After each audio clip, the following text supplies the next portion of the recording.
Good morning, everyone. Excuse me. It's just after 9 o'clock in Les Sables d'Olonne, and plenty going on the tracker at the moment, including some big holes of no wind and a solid trade wind breeze coming down from the north. That'll start to shake the fleet up a bit, but anyway, we'll get into that just at the end. For now, we'll look at what's happening. Nord's been posting some big speeds in this breeze up here, making 5.6 knots at the moment. That boat, whilst it's slow and it's the back of the fleet, can actually move when there's breeze. I mean, Nord lucked out a bit there, so we are hoping we see him catch up with the rest of the fleet as time goes by. Ian Herbert Jones been doing wheelies all over the ocean. He's currently doing 2.9 knots. Okay, so still lacking a bit of breeze, but Damien's still managing to keep the pressure on, doing 4.7. And you can see they're still just holding this breeze, so that's pretty reasonable. I'll just pull that up a bit so you can see it a bit better. What's going on here. Yeah, so Damien's now past Ian yesterday. Elliot's been doing pretty well, but now pulled into a hole for some reason. There seems to be breeze on the forecast, but he's only doing 2.3 knots. He was actually doing pretty well yesterday. And Urton and Guy Waits are on top of each other, not doing a lot. 0.2 knots, and Guy's 0.9 of a knot. So they're stuck in this hole here, no doubt, which isn't quite as forecast. It's showing a bit of breeze there, but there's none there, obviously. Michael Gug has actually decided to head out to the west, surprisingly, because he's going quite fast. 4.8 knot average going to the west. Normally you'd think you'd stay a bit more to the rum line, sailing on the course, but he obviously figures there was no wind over here, better get over to the west side. I'm not sure what weather forecasting he's got, but he's determined to get out to the west. That's pretty obvious, and by the look of this, he could be heading down, on track. Jeremy, who made the bit of a blinder out to the west, hoping to find breeze, is lucking out now. He's just on the top of this area of breeze, so still nothing much happening for him, 2.9 knots, so that's a bit frustrating for him.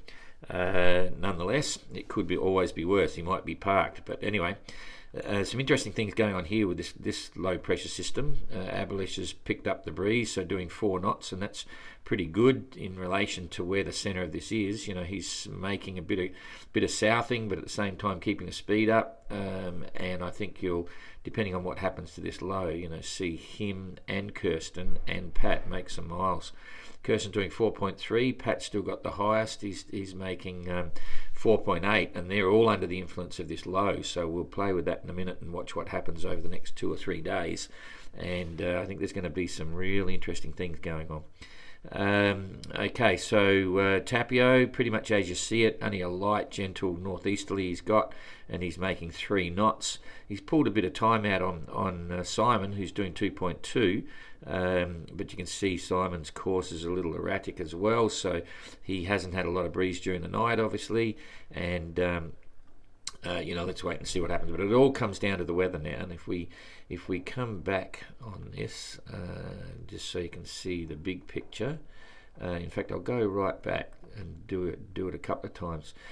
You can see again here. This is the top of the trades in the southern hemisphere. Well, it's not actually, because I'll just stick the. Okay, here's the equator again. These are the trades coming up. It's extending north a little bit of the equator.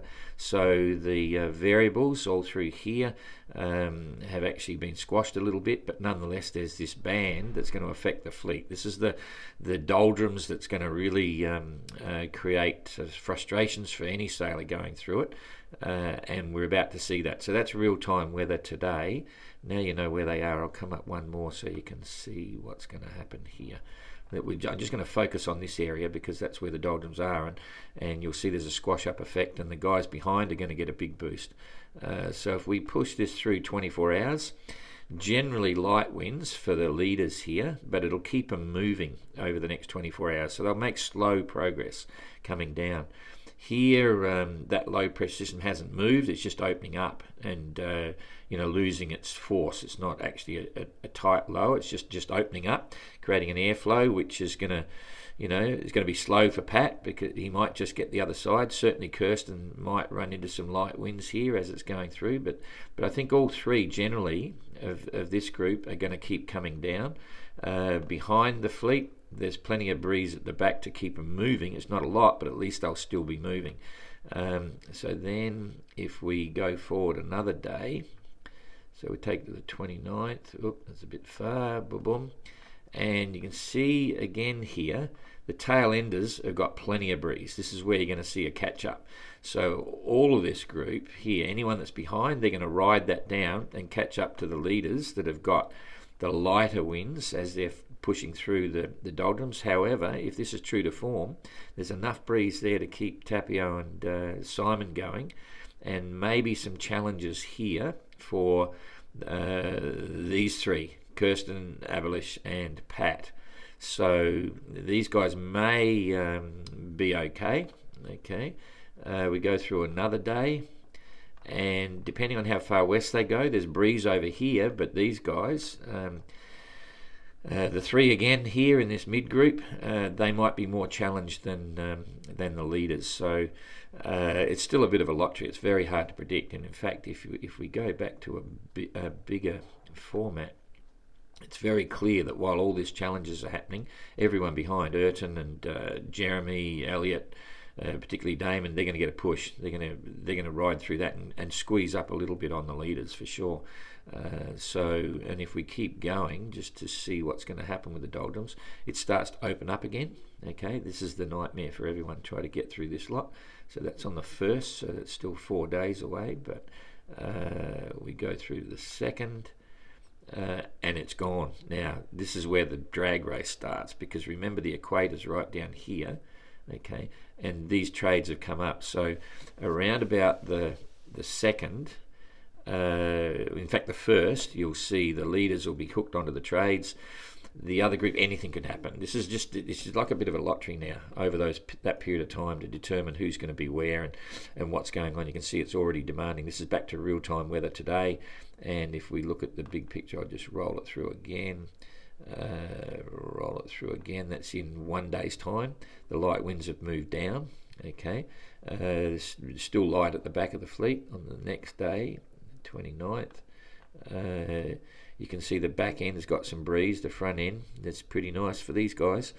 So they might hold their own, may not, but the guys to the east are going to be challenged because there's still, these other holes. But anyway, it's a variable thing, and that's why it's really hard to predict. But nonetheless, that's the beauty of it. And the fantastic thing is, from my point of view, as the organiser, there's only one rustler up the front here. Really good. Damien's bearing down, Ayrton and Ayrton's in there trying to go, but it's just showing that there's more to it than the design.